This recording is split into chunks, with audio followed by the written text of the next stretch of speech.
Hello বন্ধুরা, welcome to my mini blog. Good morning সকলকে। এখন বাজে প্রায় 7:30। মাম্মামকে নিয়ে স্কুলে যাব, তো চলো তাড়াতাড়ি করে রেডি হয়ে নিই।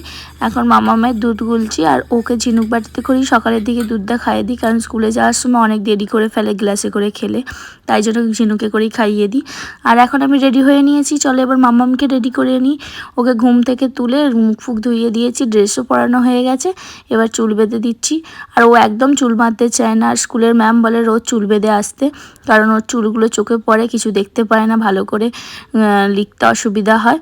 আর চলো ওকে কী টিফিন দিচ্ছি দেখে নাও। একটা কেক দিয়েছি, 2টো ক্রিম বিস্কুট দিয়েছি, কিন্তু সেটাও খাবে না। ও কোনোদিনও টিফিন পরিষ্কার করে খেয়ে আসে না, একটুখানি করে খাবে আর বাকিটা নিয়ে চলে আসবে, নইলে গুঁড়িয়ে নিয়ে আসবে ওই কেকটাকে। রোজ বলবে বন্ধুরা আজকে এটা নিয়ে গেছে, ওটা বানিয়ে দেবে, তো আমি তাই বানিয়ে দেবো, তাও খাবে না। ওকে রোজের ঘুরিয়ে ঘুরিয়ে টিফিন দেওয়া হয়, তাও কোনোদিনও পরিষ্কার করে খেয়ে আসে না।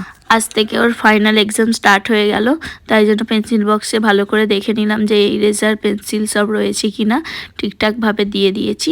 তো চলো এবার ওকে নিয়ে স্কুলে যাওয়া যাক। আজকের মতো ব্লগটা এখানেই শেষ করছি। Tata, bye bye.